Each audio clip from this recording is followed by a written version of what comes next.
Hello, everybody. Welcome to CS1332 Recitation. The penultimate recitation. There's going to be recitation this week, recitation next week, and then that's it. Not going to be recitation on the 24th. I'm not going to even be here anymore. I'm going to have already gone home by then. But today is a fun recitation because we get to continue talking about graphs. But wait, Jacob, you may say, haven't you definitely made this joke before? Yeah, you've definitely made this joke before. You made it with trees. Are you really running out of material that badly? Yeah, I am running out of material that badly. All I can do is reuse jokes at this point. You guys should know that by now. Either way, let's go ahead and jump right into it. Boop, boop.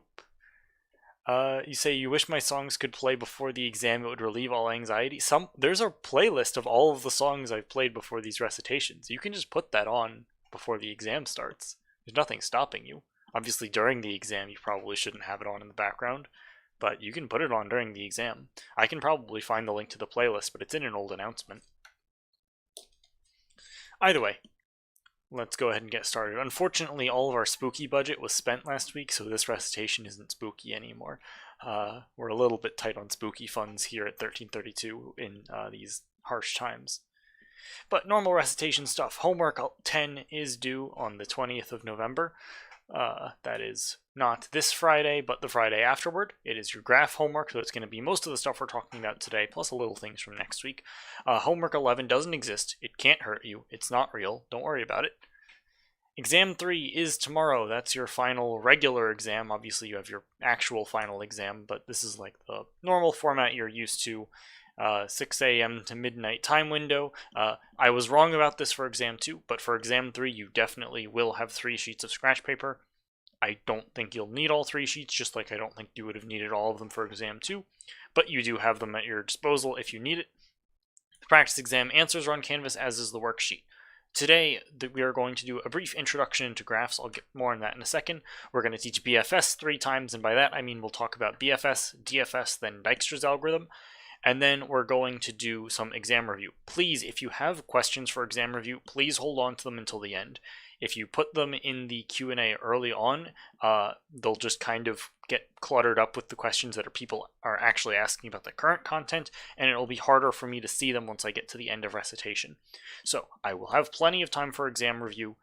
Ask your questions then. It makes them a lot harder to see if you ask them in the beginning. With that said, regarding what I said about graphs intro, I posted some stuff in the announcement in case you didn't read it, but on the recitation folder in the regular campus and online canvases, the same place where you'd find those worksheets, there are 2 sets of slides that have like all these definitions on them, plus the worksheet has like all these definitions on them, so I'll show you what I mean. These, just a bunch of definitions. It's not like we're going to quiz you on like, oh, what is a precise definition of a subgraph. This is just so that when we say things, you know what I'm saying and not just shouting lingo into the void. So I'm not gonna like give you a ton of time to like write all this down. I don't recommend just writing all this down. Just go look at some of the PowerPoints, either print it out, you can copy it from there, take a picture, whatever works for you. But writing all this down is probably not a good use of your time. With that said, let's at least cover all of these definitions so you have an understanding of what I'm talking about. Graphs are made up of 2 main things, vertices and edges. A vertex is like a position or a node on the graph. So usually we denote them with like a circle that has like a letter in it. They store some piece of data just like a node in a BST or a linked list. So we'd say that A is the piece of data stored in this vertex, or this is a vertex A sometimes. If we're referring to the set of all the vertices in a graph, that's going to be this capital big V. Now an edge is something that connects 2 vertices, so if I have vertex A and vertex B, then I have this edge that connects between them, and that might be called edge E. Just because someone decided it who knows how long ago, we generally put capital letters for vertices and lowercase letters for edges. Sure, works for me. If we're referring to all edges, like we said V was all vertices, this capital E refers to the set of all edges in a graph. Now, we also might denote a single edge with this like U comma V, where U is the origin vertex and V is the destination. I know it's weird that we use lowercase letters to refer to like non-general, non-specific vertices, but capital letters for specific vertices. Some of these conventions aren't very set in stone, but you'll get used to them as we get through them. But basically, This would say that like here, this like E vertex, that's like the AB edge. That would be an example. So when I say U is the origin and V is the destination, we might have an undirected edge. So like E is an undirected edge. You see it doesn't have any like arrows on it. That means that it's basically U going to V and V going to U. It's like a two-way street. You can go one direction or the other direction. There's no real distinction. A directed edge, if I add another vertex, that might be like an edge that has an arrow. So this is an edge that only lets me go from A to C. I can't go the other way around. So if this UV is a directed edge, then I only go from U to V. There might be an edge that goes from V to U. There might not. It depends on the graph. But that's an important distinction. Now, a graph is just a set of some vertices and some edges. Now, there's a caveat here. The edges need to be over the vertices, so I can't have an edge that... If this is my graph up here, I can't say, yes, there is an edge from A to B, an edge from A to C, and an edge from D to B. But there's no vertex D in my graph, so that doesn't make sense. So these edges need to all correspond to actual vertices in this vertex set. That's a distinction. It almost never matters, but I still feel the need to say it. Now, a couple different kind of sub-classifications of graph. You remember we had all those properties for binary trees. We have properties for graphs too. If it's an undirected graph, that means every single edge in the graph is undirected. So this is not an undirected graph because I have this directed edge right here. A directed graph has to have some edges that are directed. So this has an undirected edge and a directed edge. That makes it a directed graph. Because remember, you can consider an undirected edge. So if I have like an edge going from some A to a B, that is the same as having a directed edge from A to B and a directed edge from B to A. And you'll see that on your homework too. I'll talk about that later if I get the chance. So if it has any directed edges, so any edges that only look like this, with going one way and not both ways, that's a directed graph. Sometimes you'll see it get abbreviated as a digraph, but usually not in this course. Now, we say a graph is weighted if all of the edges have some associated weight. You can imagine that might be like the time it takes to get from some location to another, or the distance between 2 points or 2 cities or something. Weights can be a lot of things. We'll talk a lot more about that later when we get to Dijkstra's.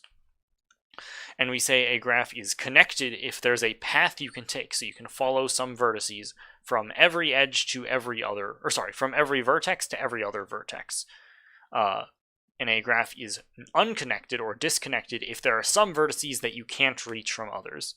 Now, there's kind of a couple other like sub-classifications of connected, but they're not ones we really talk about in this course. We mainly talk about connected and unconnected graphs in terms of an undirected graph, not a directed graph.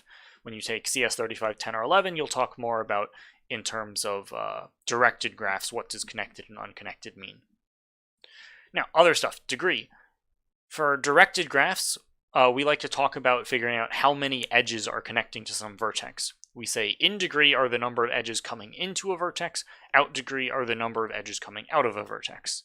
Now, if we're dealing with directed edge or undirected edges only, then obviously these numbers are the same. So sometimes we just call that the degree of a vertex, which is just the total number of edges that are touching the vertex. Subgraphs. So subgraph is exactly what you'd expect. It's some v prime e prime, where v prime is just a subset of our vertices, e prime is a subset of our edges. So we take some graph, pick out a few vertices that we want, pick out a few edges that we want, and then that's our subgraph. I add this extra clarification on g prime needs to be a graph. That just means we can't say, I'll take my original graph G, I want none of the vertices and all of the edges, and that's my subgraph. That obviously doesn't work because that means now we have edges that correspond to vertices not in the graph. So we need to make sure that all of the edges we pick fit only with all of the vertices that we pick. We don't need to take every single edge, but we can't take any edge that corresponds to a vertex we didn't take, if that makes sense. Again, doesn't really matter that much in this course, it's just more of a semantic thing that I want to make sure I say correctly about.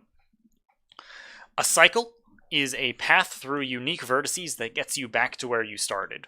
So if I've got like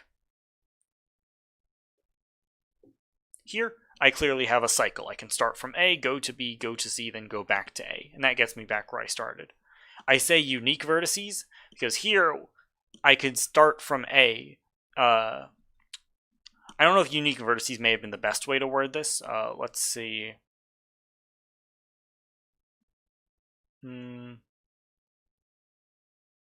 basic idea is you don't want to be traversing edges multiple times. So if I had this vertex here, I wouldn't necessarily say that it's a good way to get from D to D by going around this loop, because you still have to pass through C twice. If I wanted to say that there was a cycle involving D, it would need to look something like this, where I can actually go through, where I can actually go through unique vertices and get back to where I started. So that's what I mean when I say unique vertices, is we're not going backwards at some point after we've already traversed somewhere. Again, not a super important distinction, but one I want to make. Tree. Where have I heard this word before? Now, a tree is a minimally connected graph with no cycles. So it's just some subcategory of graphs. Minimally connected just means that if I remove any edge from the tree, it becomes disconnected. Which, if you think about all the trees we've seen in this class, that means that if you chop off any edge, obviously it cuts off that part of the tree. So that makes sense. If you'll remember, that means that, so trees are obviously subsets of graphs, and if you remember, linked lists were subsets of trees. So it actually means we've been talking about graphs ever since we talked about linked lists, which is super cool, and a neat detail.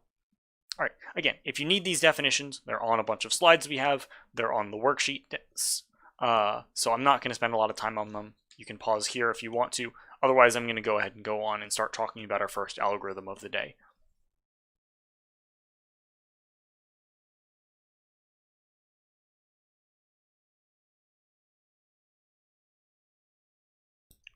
All right, breadth first search, which I will probably call BFS for the rest of this recitation. Our goal here is, given some graph and some starting vertex, we want to traverse the graph and get every single node that we can reach from the starting vertex. BFS is going to accomplish this using two main data structures, a queue and a visited set. These are how BFS is going to work. That's what's going to differentiate it from all the other algorithms we talk about that are very similar.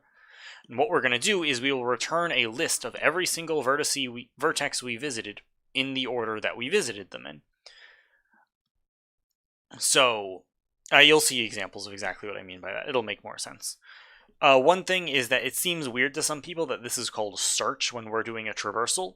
You can very easily imagine that if I wanted to search for some target vertex starting from a very specific vertex, that would be a very easy adaptation of this algorithm.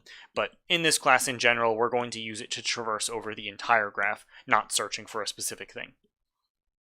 A neat thing about BFS that you'll see is it's actually going to find the shortest distances for unweighted graphs, which is cool. For weighted graphs, we'll need something fancier, which we'll see later when we get to Dijkstra's algorithm. Now, how do we do BFS? Step one is we add the start vertex to the queue, and I need to say, and the visited set.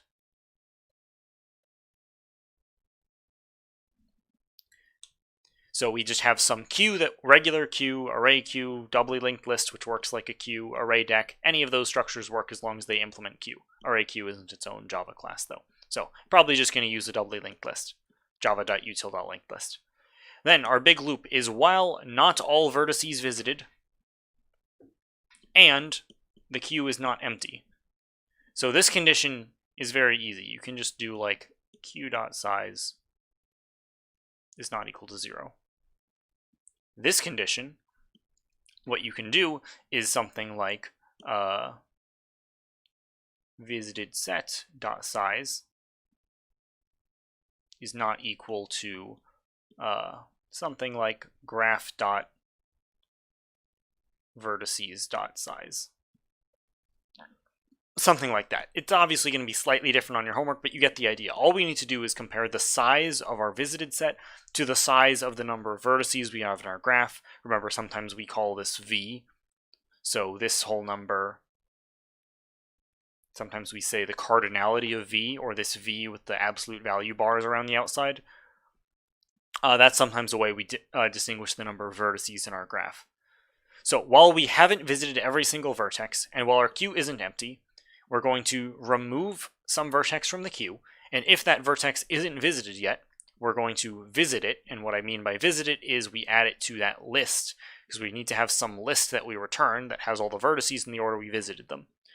Then we look at every single unvisited neighbor of our current vertex, and we're going to add each of those unvisited neighbors to our priority queue and to our visited set. The reason we add them, to our queue and to our visited set. So we add them to the queue, which is going to cause us to dequeue them eventually and visit them, and we add them to the visited set just so that we don't add them a second time, because that would just be doing extra operations, which, while those operations are constant time, it does use extra memory. So I'll talk about this part later, but otherwise I'm going to go into an example real quick, and then I'll get back to this, because these algorithms make a lot more sense once you see them in action.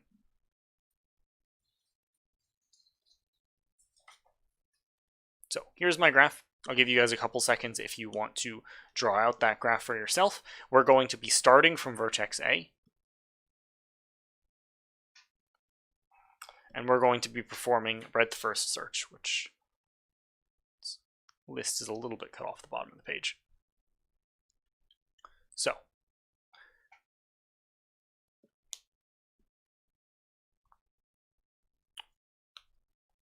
step 1, we add start to the queue. So that's going to be A right here. Remember, this is the front of the queue, so things are going to get added in on the back. And we add A to the visited set. Now, the queue obviously has some sort of order. Things go in and come out in that first in, first out. The list has some sort of order. It's going to be the order we add things, but sets don't have some order. So the visited set is just going to be some nebulous cloud of vertices that we can check if anything's in it, but there's no way to get order out of it. So, step 1, we dequeue from the queue. There's an A in there. A is not a visited vertex, so we add it to the list. Now we look at all of the neighbors of A. You'll see it has neighbors D, B, C, and E. Generally, we assume that you traverse over neighbors in alphabetical order, so we're going to see these neighbors as B, C, D, E in that order. And for each of them, we're going to add them to the queue and the visited set. So B first, then C, then D, then E. I wrote those two in the opposite order. You get the point.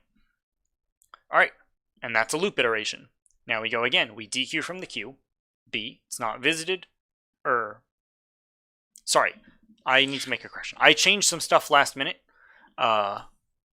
This should not be here. This check is not necessary because you're visiting things as you're adding them. I realized I had some things wrong on this last minute and I needed to change them. That's my bad. Because you're checking the visited things here, you don't need to check it when you dequeue. That's my bad. So we dequeue B, we add it to our list, and we look at all B's neighbors. We see that B has two neighbors. It has A and G. But A is a vertex we've already visited already. So there's no point in going back and adding A and again. So we can just add G. You'll notice G went behind all the other things that are already in the queue. We dequeue the next thing, C. We look at C's neighbors. It just has A, but A is visited already. So we're done with C. Now we dequeue D. We look at D's neighbors. It's A and F. A is visited, but F isn't. So we're done with D now. Now we dequeue E. E's got two neighbors, A and G. We see that G is already visited because it's in our queue, even though we haven't actually gotten it on the list yet. So we're still not going to add G, and A is obviously clearly visited by now. Now we do G. It has two neighbors, E and F, but both are visited. So there's nothing for... three neighbors, E, F, and H. E and F are visited, H is not. So H is going to get enqueued and added to our visited set. Now we dequeue F. Its only neighbors are D and G, which are both visited. Now we dequeue H. Its only neighbor is G, which is already visited. Now we see that the number of vertices in our visited set and our list... sorry, another correction. This should be the list, not the visited set. It's just, a lot of these algorithms are very similar, and there's a lot of different ways to do them. So I promise you there is a way for both of these to have worked the way I originally wrote it, but I decided to change it to a slightly different way last minute, and that's going to cause it. You have to check the list size, not the visited set size, and you have to check, and you don't do this visited check here. That's entirely my fault. But I promise you there was a way where that made sense. I just changed it last minute and screwed myself over. So now we look at the number of things in our list. We can see that there's 8 of them. We can also clearly see there's 8 vertices in our graph, so we know we're done. We also see that our queue is empty, which is also an indication that we're done. You can imagine if we had some extra vertex just chilling out over here, not connected to anything, that would have caused us to empty our queue even though we haven't visited every vertex. So that's the basic idea of how BFS works. Now let's see what we actually got. So we see we got A first, which is the start vertex. Then we got B, C, D, and E, which are all the vertices kind of one edge away from the start. Then we got G and F, which are the 2 vertices that are 2 edges away from the start. See, 1, 2, 1, 2. Then we got H, which is the vertex that's 3 edges away from the start. So we kind of split our graph into level sets here. The start, everything 1 edge away, everything 2 edges away, everything 3 edges away. And you'll think to yourself that seems really similar to level order traversal that we did with binary trees, and that's because level order traversal is actually an example of a breadth first search, just applied to a tree instead of a graph. That's why we're using the queue here, just like we use the queues with the level order traversal. That's the connection there. So now let's talk a little bit about the efficiency of this algorithm.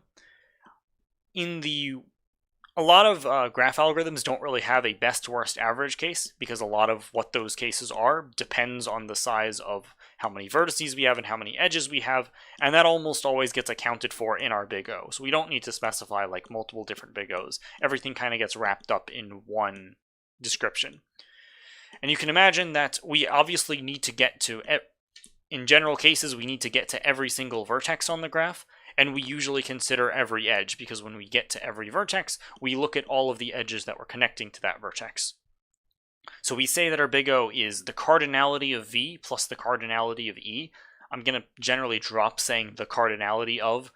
When I say O of V plus E, that means the size of V and the size of E, because these are both sets, not numbers. So we have to take the cardinality of each to get the number of vertices in our graph and the number of edges in our graph. So that's what our efficiency is going to be. And you can see, imagine that's a pretty good efficiency for a traversal. We're not going to really do much better than that. Now, why do we have all these weird data structures in there? You can probably see that we need the queue to actually like handle the correct order of visiting all the vertices. But what about the set and the list? We use the set to check visited vertices because we can check if a vertex is in that set in constant time. Remember, it's O of 1 to look into a set, just like it's O of 1 to look into a hash map. But we need to use a list because we need to maintain the order that we visit everything in. And sets inherently don't keep track of any kind of order. That's why they were kind of that nebulous cloud on the previous page. So we have to use the list to maintain order and the set to keep track of what things we visited already. All right, a couple more seconds on that, then we'll get to the second algorithm of the day, DFS.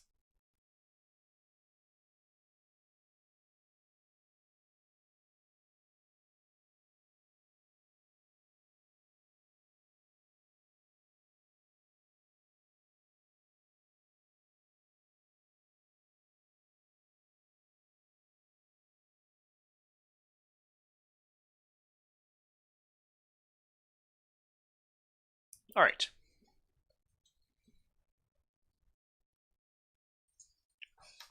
Now on to depth first search. Depth first search is incredibly similar to BFS. In fact, in a lot of senses, they're almost identical algorithms. The basic idea for DFS is instead of using a queue to traverse the track, sorry, that's kind of messy. Instead of using a queue to traverse the graph, we're going to use a stack instead. Specifically, we're going to use the recursive stack, because that one's nice and easy and doesn't require like creating another data structure. We can just make recursive calls. So the basic algorithm we use is we say that DFS on some current node. We look if that vertex is visited. If it's not, we visit it, which means we're adding it to the list in the set. Then for each unvisited neighbor, we're just going to recursively call DFS on that. So here is when we like added it to the queue on breadth first search, but for DFS, we're essentially adding it on top of the recursive stack. You could use a physical stack to do this too, so like java.util.stack. You would get a different ordering, but it would still be DFS. On your homework, you should do it recursively, though. If you don't do it recursively, you'll probably get everything wrong. So definitely make sure you're doing the right thing. So now, again, we'll get back to the stuff at the bottom later. We'll go ahead and do a quick example. It's the exact same graph as the one we did for BFS. So if you want, you can just write more things out to the side. Or you can just redraw it. Probably takes up a lot of space, though. I'm going to keep track of my recursive stack up here because it's going to get a little bit big. Visited set is going to be this nebulous blob over here. And I've got my list over here, same as usual, to maintain my order.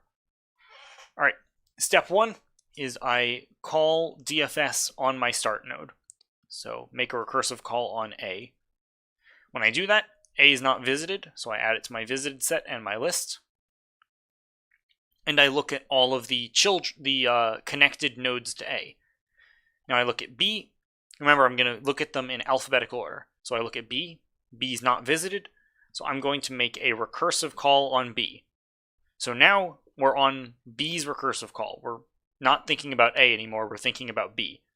Since it's not visited, I add it to my visited set and my list, and I look at the neighbors. A is already visited, but G isn't, so I can make a recursive call on G. So now I'm on G. G is not visited, so it goes in my set and my list.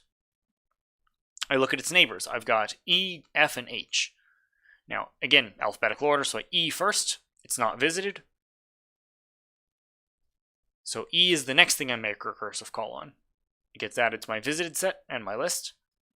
I look at its neighbors. A is visited already. G is visited already. So E is done. This recursive call gets popped off the stack. Now we're back on G. So G was in the middle of considering all of its neighbors. B was visited already. We finished visiting E. Now we look at F. F's not visited. So now F is going to go on the recursive stack. We visit it, add it to our list. Now we look at F's neighbors, D and G. D's not visited, so we put that there. Visit D. Look at D's neighbors. It's got A and F, but A and F are both visited already. So we are done with D. We can pop it off the stack. We go back up to F. Both of its neighbors are ones we've already visited, so we pop F off the stack. Back up to G. The next neighbor G is going to consider as H, because we did B, E, and F already. So we look at H, it's not visited. So that goes on the stack. We visit it. Its neighbor is only G, which is already visited, so we're done with H. We look back to G. We finished with all of its neighbors, so we're done with G. We go back up to B. We're finished with B's neighbors, so we go back up to A. Now A looks at its next neighbor, which is C. C is not visited, so it gets added to our set and list. It has its only neighbor is A, which is visited, so we pop it. Then we go back to A. It's going to finish looking through its neighbors. It's not going to realize that we're done already. It looks at D, but that's visited. Looks at E, that's visited. So A gets popped off the stack, and now we are done with our call, and we've got our list here. Now, with BFS, you saw that we kind of traversed it out like levels from that start vertex. We got all the nodes 1 node away, then 2 nodes away, 3 nodes away, etc. But if we look at what happened with Recursive Stack, we started at A, went through B, G, then E, then that finished, so we went back, then went through F and D. So we went on this really long, deep path from A to D. Then that finished, then we went to here, then we backed up all the way to A, and then finally looked at this node. That's why we call it depth first search. It tries to go as deep as possible down one path of the tree before it backs up and starts considering other paths. Versus breadth first search takes a more breadth approach. It looks at everything nearby, then expands its range one further, then expands its range one further, so on and so forth. So, pull this to the side a little bit. You can imagine for the exact same reasons as BFS, DFS is also going to be an O of V plus E algorithm. We have to look at every vertex, and we look at every edge connected to all of the vertices. So V plus E time. And we still use a set and a list for the exact same reasons as we did in BFS. Someone said, why is it not G after D and it's H instead? So we had already visited G, because remember we went A to B to G, and that's when G got put in the visited list. And then afterwards we went to D. That's why it's over here. So there was no point in going... We went back to G's recursive call. So we went back up to here and added H to the stack, but G was already a visited vertex at that point. All right, a couple more seconds on DFS if you want to write anything else down. Otherwise, we're going to get on to Dijkstra's, which is definitely the more complicated algorithm that we're going to be talking about today.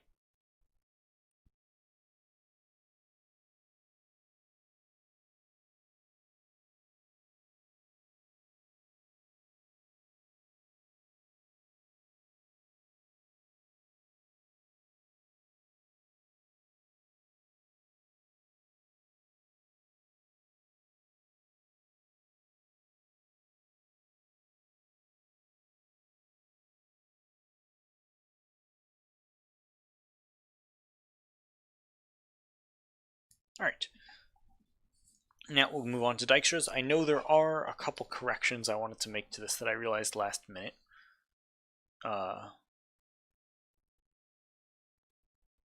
That, and then this should say VD.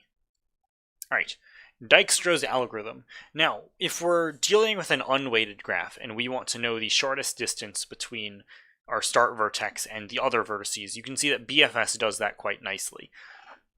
But what if we're dealing with a weighted graph? What if I have, for instance, a graph of a bunch of cities in Romania, and I want to know what the shortest distance between some starting city and everything else is? Well, then I can't use BFS for that, because that's just going to tell me the fewest number of steps. It's not going to tell me what the actual shortest distances are. This is where Dijkstra's algorithm comes in. We sometimes call this a single source shortest path algorithm. What it means is, given some weighted graph that has non-negative weights, that's important, and a start vertex, we're going to find the shortest path, and specifically the distance, the shortest distance, from that start vertex to every other vertex in the graph that we can reach. And that's what our main goal is. How we're going to accomplish that is we're basically going to do BFS and DFS, that same algorithm, but instead of a queue or a stack, we're going to use this priority queue instead. Remember from all the way back when I did that card trick that priority queues are these magical data structures that always return either the smallest or largest elements in them. In this case, we're going to be using a min priority queue, conveniently Java's implementation, which is always going to return the smallest thing in it. So you can imagine if we have a bunch of paths in our priority queue, it's going to return the smallest path or the shortest path. Now what we'll do is, instead of just having a vertex in this priority queue, since we need to have some kind of priority associated with every item, we're going to use these magical vertex distance objects instead, which you'll see on your homework. It's just a vertex int pair, so it's just two things, a vertex and an integer combined into one, because Java doesn't have like tuples or anything nice to do with that. So we just make our own class that does that job. And I'm going to abbreviate this as VD a couple times. So if you see VD, I'm talking about a vertex distance. What we're going to return at the end is we're going to return a map, so like a regular hash map, that maps every vertex to the shortest distance from the start node. So we're not actually going to return all the paths or anything. You can imagine when you see the algorithm, it's pretty easy if you wanted to get the path back. It's not that hard to take this algorithm and go to the path, but we're going to return the distances. That's the big thing. How we do it. Step 1. Set the distance for every vertex other than the start node to infinity, integer.maxValue. This is just going to say at the very beginning, we assume it's impossible to reach any other node in our graph. Infinity essentially means that we can't reach another node. So that's our starting assumption, and we're going to fix that as we work through it. Then we're going to initialize our priority queue with this combination of the start vertex and 0. Remember, it's a vertex distance pair, so we have start and then 0. That essentially means that start is distance 0 from itself. When I say except start here, we should have start maps to 0 in our distance map. That's what we need there. There's ways to make it fit better in this algorithm, but with how I've written it, that wouldn't happen otherwise, so I needed to fix that. Now, while the steps, while priority queue not empty, and while not all vertices visited. This is that check I mentioned earlier. So this is visited set size is not equal to v. This is why I had the wrong thing earlier. This one actually is checking the size of the visited set. Priority queue not empty, pq.size not equal to 0, or pq.isEmpty is false. Something like that. Now, during this loop, we're going to dequeue our vertex distance from the priority queue. If that vertex, so if the vertex component of that distance pair is not visited, we're going to add it to the visited set. You'll see that this is going to indicate essentially that we found the shortest path from the start vertex to that vertex we visited. Then we're going to loop over every single neighbor that we haven't visited yet, and we're going to look at our path. So we're going to say, okay, I know that there's some path that gets me from my start vertex to the current vertex I'm at right now. And it turns out we also know how long it takes to get there, what the wait is to get to that path. There's a path from the start vertex to my current vertex, then to this neighbor. And I can calculate the weight of that path. I want to see if the weight of that path is shorter than the path I might have already found in my graph. So you'll see at the very start of the algorithm that's obviously true because we say that the weight to every other vertex is infinite. We don't have any path to get there. So as soon as we find a new path to some vertex, we update that weight to be this new path that we've found. And you'll see that a lot in this example. But that's what this is doing. We're checking, have we found a better way to reach that current vertex? If we have, we're going to update the map to indicate, hey, we found this better path. And we're going to enqueue that to our priority queue with the total weight to reach that new vertex. Now, a lot of words, a lot of algorithm. What does it look like in practice? That's what you guys really want to see. Let's go ahead, and I'll come back to this page later if it helps. But you can also pause on it now. This one is going to be a different graph because I need weights, obviously. Here is my example graph, and I'm going to be starting with vertex A, if you want to write everything down now. I'm going to keep my map here. Remember, this map is what's getting returned to the user. This is going to be my priority queue, and this is going to be my nebulous blob of a visited set. So, step 1. Initialize every distance in this map to infinity, except the start node, which gets a 0. So I know I can reach my start node in 0 distance. I can't reach anything else. And then I enqueue this A0 into my priority queue. Now the algorithm begins. I dequeue A0. So from the algorithm perspective, it says, okay, I can get to vertex A in 0 steps from my start. Now I look at all of my, and I add this to my visited set, because that's the fastest way to get there. Now I look at all my neighbors. I can get to C with weight 2. So what this means is I can get to A with weight 0, take a step of length 2, and get to C. So that's a combined weight of 2 steps, so 2 units, to get to C. Is that shorter than the path I've already found in my map? Well, the path in my map says it's impossible to get to C. So clearly, this C, 2 is shorter. So I update it in my map. I say, now I know a way to get to C in 2 steps, 2 units of distance. That's better than what I had before, and it goes in my priority queue. Similarly with B, I actually should have gone to B first, but you get the same idea. It's not going to change anything. Same thing, I can get to B in a total of 8 distance. I 0 to get to A, then this edge of weight 8. And finally D, 5. Notice, I'm not adding them to the visited set here, only to my priority queue, and I'm updating them in my map. There's a reason for that. Now, I dequeue from my priority queue. Remember, priority queue always dequeues the minimum element. So it's going to dequeue the C2. Remember, when we dequeue, if it's not visited, we add it to the visited set. What this means is that I am guaranteed... Bryn, sorry about that, I messed up. But it doesn't change anything. I am guaranteed that the shortest distance it's possible to get to C in is length 2. I can't possibly do any better than that. And the guarantees of that are not really what we're going to go into in this class, but you can kind of experiment on your own and see that this is true. This C2 is the best I can possibly do. So let's look at the neighbors of C. So A, I've already been to, I don't care. Now we look at B. We know I can get to C in 2 steps. Then I can take this edge of weight 1 to get to B, which means in total I'd be getting to B in 3 steps, so 3 units of distance. That is better than the 8 that's in my map already. So I'm going to replace this with a 3 and add this new B3 to my priority queue. Now I look at this E edge. I know it takes 2 steps to get to C, then 3 steps to get from there to E. So that's a total of 5, which is shorter than infinity. So I add this E5 into my priority queue. Notice the number in the priority queue is a cumulative distance. It's the distance that I popped on my current node plus the weight of that edge. That's what determines this number in the priority queue. Now, we look through these. We're going to dequeue the next element. It's the shortest distance, so it's going to be this B, 3. That says, okay, guaranteed shortest way to get to B takes 3 steps. Now we look at neighboring vertices. I've been to A before. I've been to C before. D. It takes me 3 steps to get to B, and then an extra 1 step to get to D. That's 4 total, which is shorter than the 5 in my map. So I update my map and enqueue it.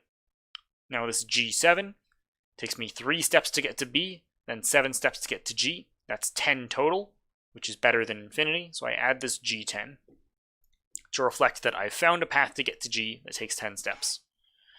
Now, we dequeue the next thing, since that's all the B edges. That's this D4. Look at all my adjacent edges. A, I've already visited. B, I've already visited. F. It took me 4 steps to get to D, an extra 4 to get to F. That's an F8, which is better than infinity. Done with D, so I dequeue my next thing. That's going to be this D, 5. But I've already visited D, so I ignore that completely. Next up is this E, 5. I visit E. Look at my adjacent edges. I've got this C3, I've already visited C. G2, it took me 5 steps to get to E. So in total, that's 7 steps to get to G. So I can update this. All the edges for E are done. Now I look at my next thing. That is this G7. I visit G. I look at my adjacent edges. B's visited. E's visited. F is not visited. It takes me 0 to get to F. So now I have this F, 7. So I fix that in my map. Now I've got this H. Took me 7 to get to G and an extra 1 to get to H. Oh, I realized I've gone off the page. I will start writing over here. So I've got an F7 down here, and then I can get to H on a 1, so that's going to be H8 total. 7 to get to G, 1 to get to H. Done with G. I look at the next thing in my map. It's this F7. F is not visited already, so I can visit it. Now I look at all my adjacent edges. D I've already been to, G I've already been to, H I haven't, so I can add H with a total weight 8 into there. Notice that's the same as this, but that's not going to matter that much. Now I'm done with F, I keep going. That was a 7, so I'm looking for 8s now. This B8, B's visited, so I don't care. This F8, F's visited, so I don't care. H8. Put H here. Oh, sorry. When I added the H in, when I added this first H in here, this should have been updated to an 8 from an infinity. My bad. Add this H here, look at my adjacent edges. F is already visited, G is already visited, so we're done. And now we say the number of things in my visited set is 8, and the number of vertices in my graph, is 8, so I'm done. These last 2 edges, or 2 vertex distances, never get dequeued. They sit in my priority queue until Java garbage collects them when my method finishes. I stop my algorithm as soon as this visited set hits size 8. And now we look at our result. We see it takes 0 distance to get to A, 3 to get to B, C to get to 2, 2 to get to C, 4 to get to D, 5 to get to E, 7 to get to F, 7 to get to G, and 8 to get to H. And you can trace all those paths out yourself. So to B, to C, to E, to D, to G, to H, and to F. You can see that those are all the shortest paths. There's nothing better that you can find. I'll give a couple more seconds on this for people to finish writing stuff down. I'll pull up the actual algorithm for a second so we can look at it another more time. And I've got a couple other things I want to talk about with Dijkstra's before we get to our final parts.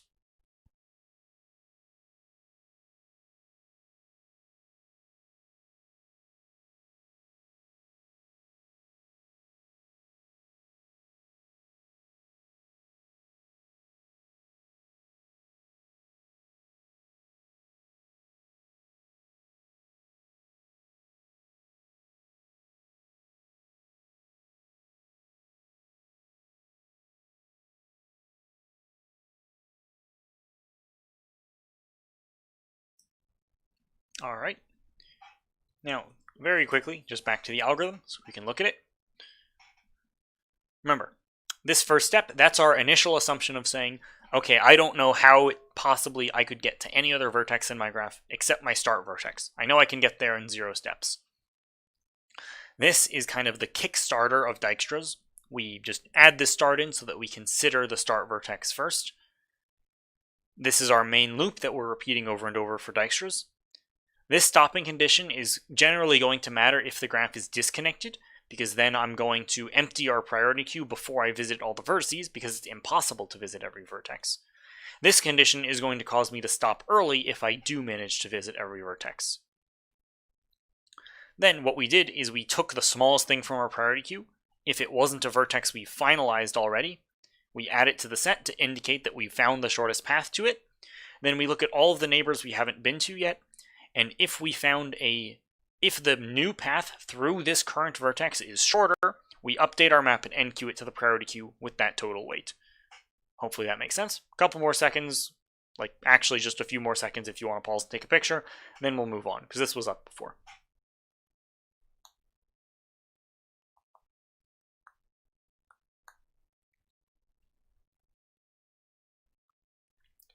Yeah, so again, in our algorithm in this class, we don't talk about storing the vertex. You can imagine very quickly that when you enqueue this thing to the priority queue, you kind of know what path you took to get there, because you know it's however you get to the current node plus this one edge that you're considering. So you can imagine if you wanted to get the paths, that's very simple to do. But for this class, we're only going to care about the distances. All right, a little bit more for Dijkstra's. So Dijkstra's time complexity is weird. I don't like asking people about it because it's strange and doesn't really work well in Java, but I'll do my best to explain it. Our final answer that we're going to arrive at is this weird O of v plus e, all of that multiplied by log v. Remember cardinality on all of these. The basic idea for that is remember that the priority queue is backed essentially by a heap, and heap removals take log n time. N is the number of things in it.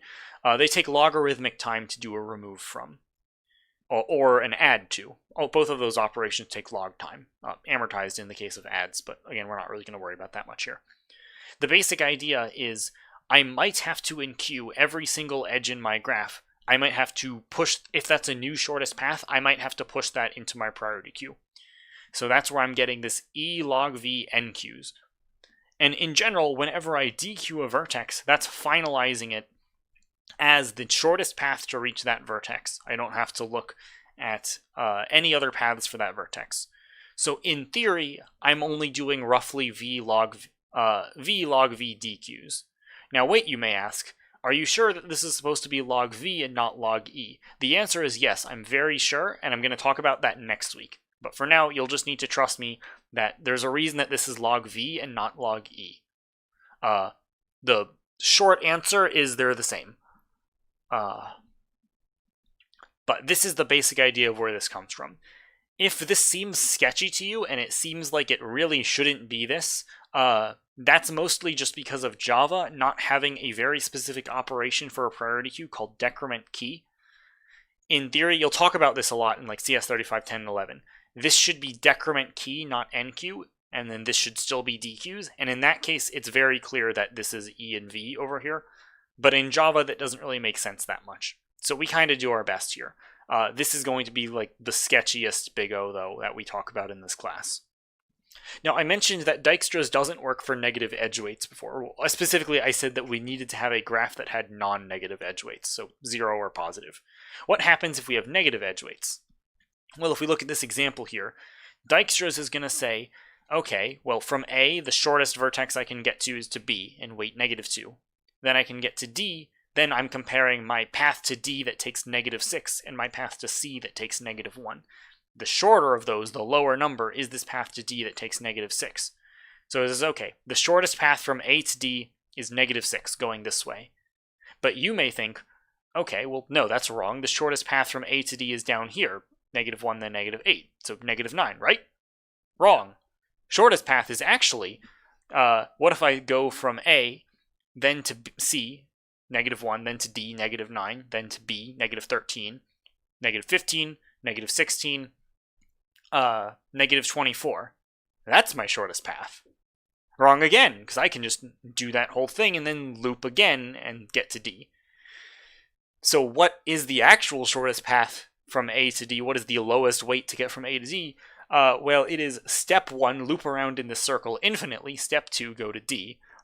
You might notice a small flaw in that two-step program, but that's the shortest path to get there. And that's why Dijkstra's isn't going to work well for negative edge weights. It has no way of understanding when these weird negative cycles occur, or when you have this idea that it might be better to take a worse path first, because there might be a large negative weight later. And that's because Dijkstra's is an example of a greedy algorithm. We're not really going to talk about greedy algorithms very much in this class, but the basic idea is that whole thing I said where when we reach a vertex, we assume that we found the best path there. That assumption works perfectly fine for positive and for non-negative edge weights, but that breaks down when we add these negative edge weights. So that's why Dijkstra fails for negative edge weights. It's because it's a greedy algorithm and it doesn't know that these large negative things can happen. How you actually handle these takes algorithms that we don't talk about in this class. So you can just assume for most examples that we're not going to give you negative edge weights for Dijkstra's. It causes the entire algorithm to break down. All right, a couple more seconds on that. Then I'm going to do a brief talk about some of the stuff from your homework and what it looks like, so that you have some idea of what various variables mean and things, and then we're going to have plenty of time for review.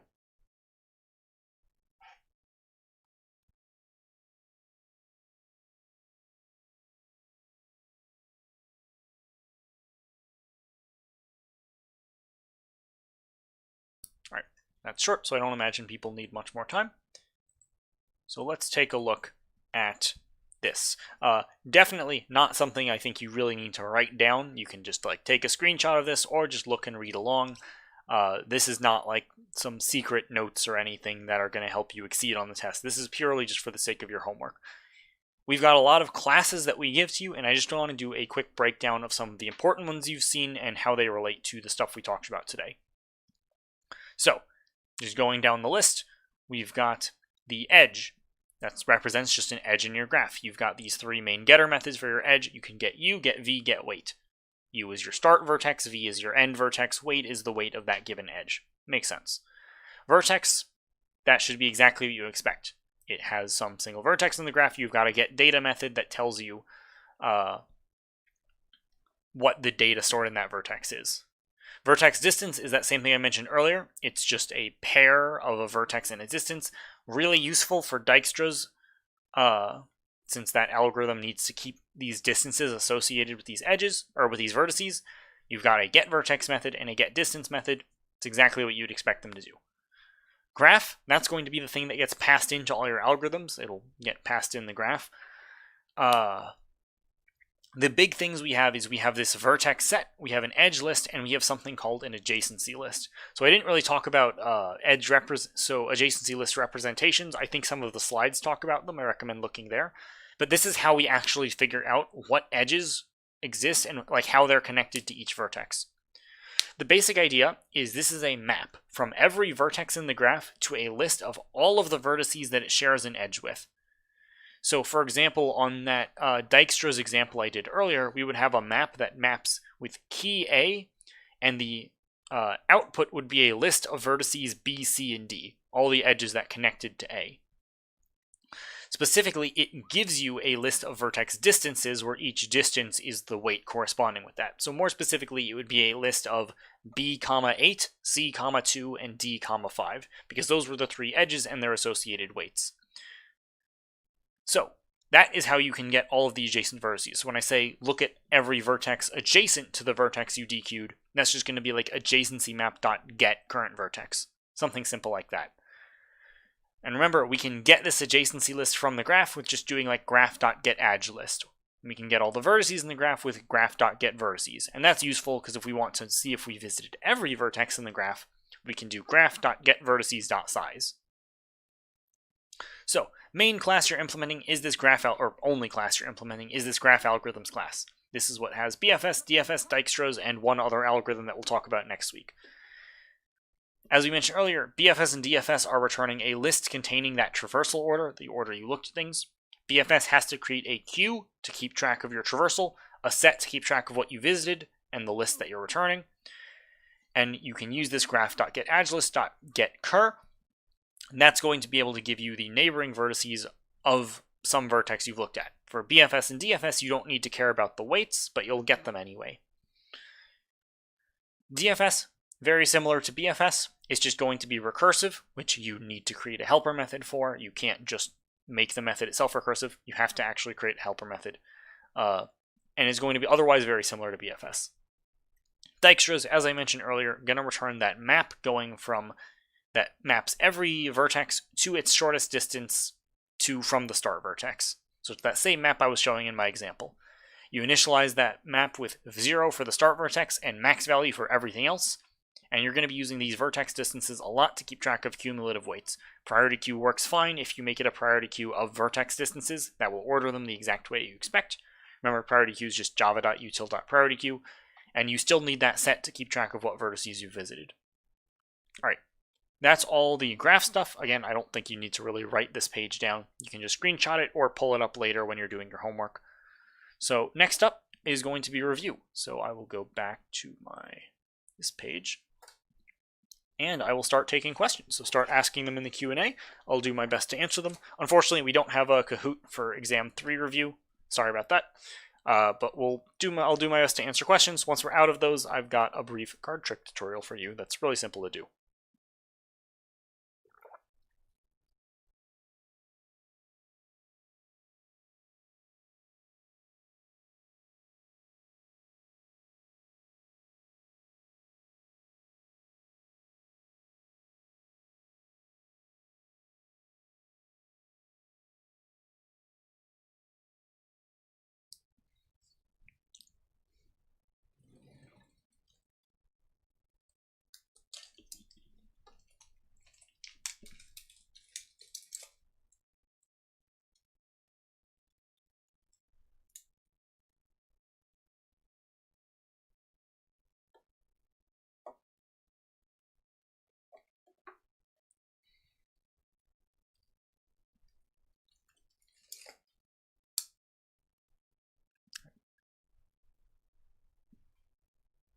My little buddy. Someone asked, can I go over what would motivate the use of specific sorting patterns versus... Oh, God. Can I go over what would motivate the use of specific sorting patterns versus the others that share the same time and complexities? So a lot of that is going to come down to those other properties other than big O that we talked about. So if you know, so let's look at like the iterative sorts first. If you know that you're going to be working in a situation where writing to memory is super expensive and doing swaps is like really hard, that's when selection sort might be really nice for you, because selection sort does relatively few swaps compared to the other sorts. Versus if you know you're getting your data kind of one by one and you need to insert each piece of data into your array and keep it sorted at every step, that might work well for insertion sort. If you're working with data where you know that most of it's relatively sorted, but you might have a couple large values at the beginning, that might work for bubble sort well. If you just need a general purpose sort that works well, and you don't care about memory usage, then merge sort works really well because it's got that guaranteed n log n time complexity, even though it does use extra memory. If you don't care about instability in your sort, so you don't need things to maintain their same order, Quicksort can be really nice because it maintains that n log n on average, and by on average we mean in almost every case. So you get that n log n still, you don't use the extra memory, even though you maybe lose that stability. If you know you're sorting numerical data, then LSD radix sort works super well, because it works super fast for numerical data, as long as you don't have super long numbers. And if you're worried about super long numbers, next week will be very exciting, because I'm going to talk about some numbers next week. And if you're not used to numbers and haven't talked about numbers, I may introduce the largest number you've seen in your life next week. So that can be exciting. Someone asked, one iteration of cocktail sort is going both forwards and backwards once, correct? That is correct. With KMP, is it correct to say that each character in the text should only be processed once? No. The thing with KMP is that once we match a character in the text, we never look at it again.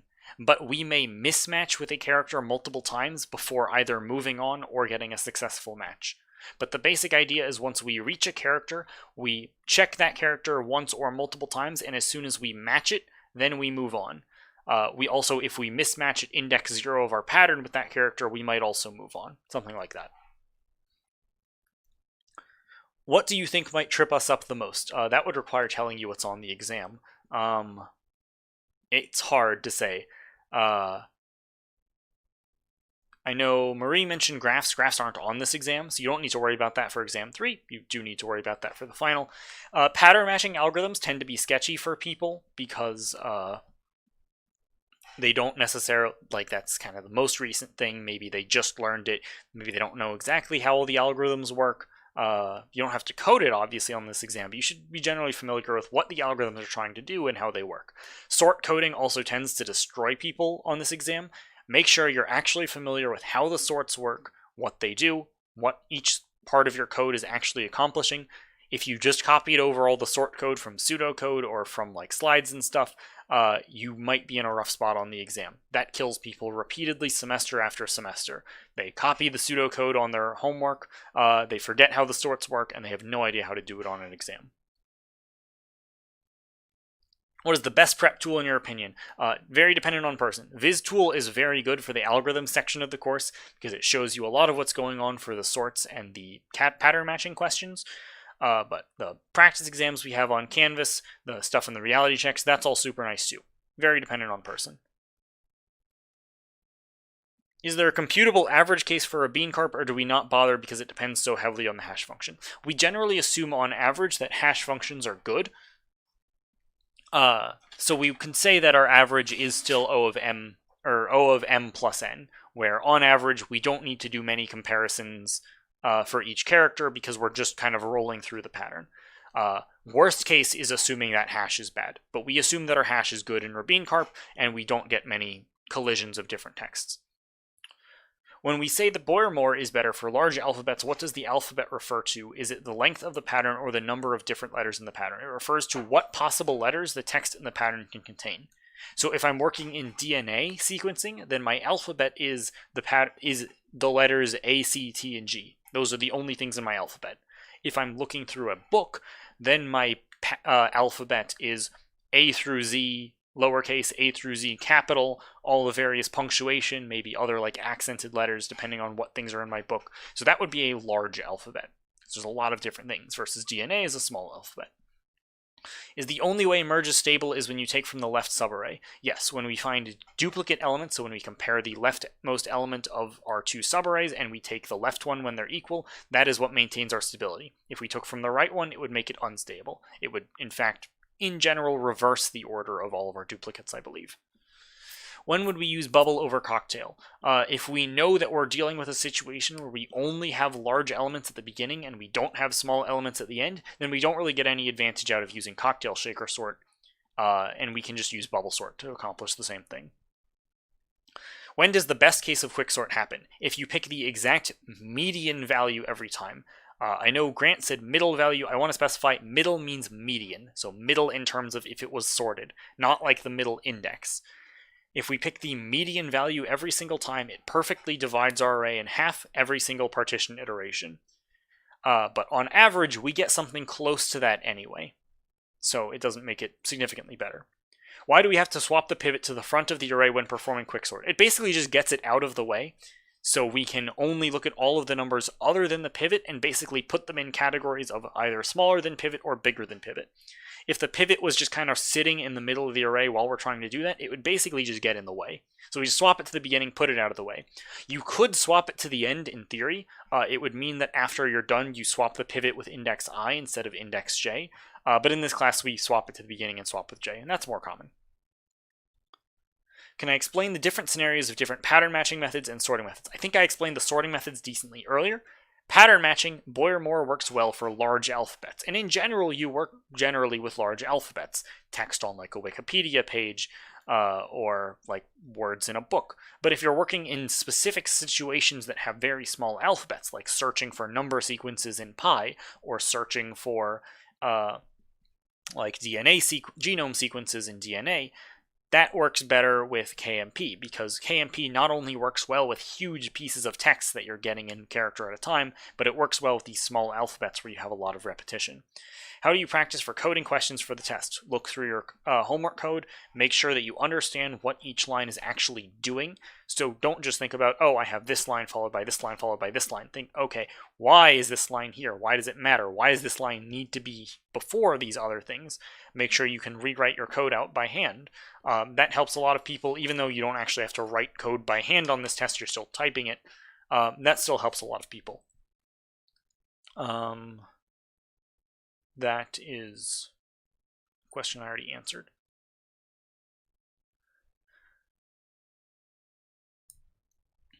All right, that's all the big burst of questions I got. I'll give you guys a little bit longer. If you come up with new questions, then I'll show you guys a cool trick.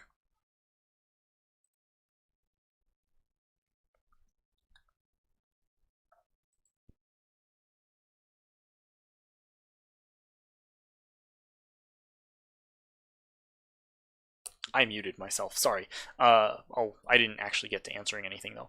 Is there a reference Java code somewhere we can reference to make sure we understand what we should have done on errors? I mean, you can look at the Java API source code. You have that. But in terms of like correct answers or solutions to the homework, we don't release those. But in general, we try to make our feedback good enough that you can look at your feedback that was given from a TA and get a pretty good understanding of what went wrong and what you should have done. If you ever don't understand a piece of feedback that a TA gives you, you should email them and ask for clarification, or you can ask about it in office hours. Do the best case for sorting algorithms happen when no swaps occur? For some of them, yes. So for like the insertion, bubble, and cocktail shaker sort, the best case would be with no swaps occurring. But for Quicksort, it has nothing to do with how many swaps are occurring, because there's always going to be swaps in Quicksort. The best case in Quicksort happens with good pivot selection. But for the iterative sorts, like bubble, cocktail, and insertion, it's going to happen in these no swap cases.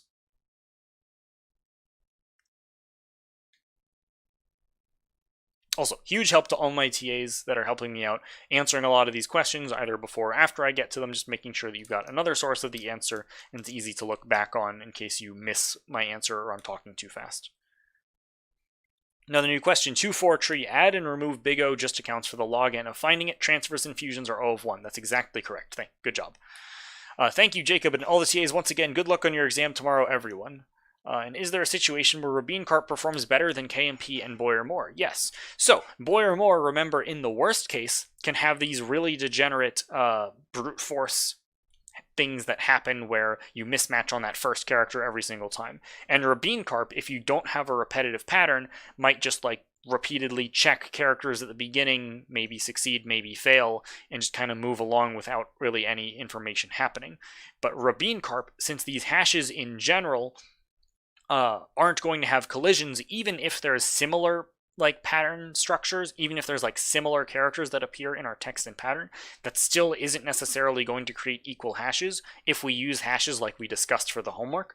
So Rabin-Karp can avoid a lot of these worst cases that can happen in KMP and Boyer-Moore, but it's not going to get the same best cases that we can get with Boyer-Moore, and it's not going to have that smart shifting ability that KMP has. So it's good if you don't have a lot of knowledge about your text and about your alphabet, text, and pattern. It's a good just general fallback choice, that old reliable. A little bit longer, see if there's more questions.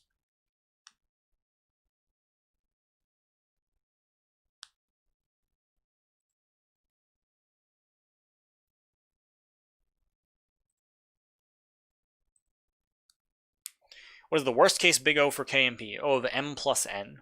Because even in cases, even like in the worst cases you can think of, you're still not doing more than constant relative to the length of the pattern, number of comparisons on every character in your text. If you want to like try to work out the worst case yourself, you can do it. You'll see you'll get some weird reductions that will end up being N plus M.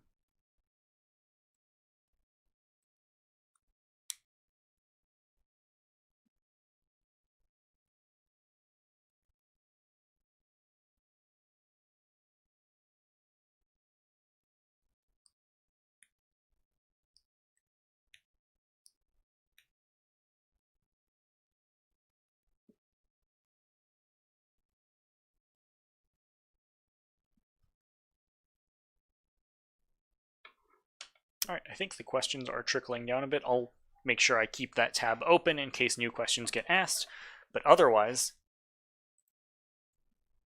it's time for some magic. And the basic idea of today is you've got this card right here. So I've got the Jack of Clubs in my hand, but actually, it's the Two of Diamonds. That's super cool. You may wonder, okay, if the Two of Diamonds is there, what happened to the Jack of Clubs? Well, actually, it's just the Jack of Clubs again. I can change it back whenever I want. And that's the basic trick I'm going to be showing you. I did see a new question that asked, could you give an example of a Rabin Karp type of question? I'm not really sure what you mean by that. If you mean like a scenario, if we gave you some example and we mentioned something about like not really knowing any information about the size of the alphabet, that would work well for Rabin Karp. So, how do you do this? This is called the snap change, by the way. That's what I'm going to be showing you. Do we have a Kahoot link for this exam? No. Was there not a pattern matching extension worksheet released? If it's not there, that means it doesn't exist. Recitation review worksheets, those are in the recitation/worksheets folder on Canvas. So, step 1, exposed view. What it looks like, not from the front, but from behind the scenes. Obviously, you can imagine I have to have both cards in my hand. What it looks like when I do the snap change is this. So I've got this card here, and you can imagine that's the card I hid from you, is now hidden back there. And from the front, if I go back to this, from the front, that card's invisible completely. But if you just tilt a little bit in basically any direction, that card becomes visible. So this trick, this sleight of hand, only really works for someone that's right in front of you. But let's see how you actually do this. So, next step, you saw the exposed view. Let's slow it down a bit and see what actually happens. So you start the setup. You've got both of the cards just in normal order, like this. It's a little shiny. This deck of cards was a gift from my sister, actually. You're holding it with your index and middle fingers on here on the bottom right of the card. So basically, your middle finger is lined up with that edge. You've got your thumb here on the back, basically right behind, so your middle finger and thumb are there. Someone said, wait, so best and worst case K and P are the same? Yeah, in general. What you're going to be doing is you're going to be doing almost all the work with your middle finger. So I'm going to start by pulling the card down using my middle finger. You can see from the back, I'm pulling that card down and starting to bend around as I'm pulling it. This back card is now resting against my index finger.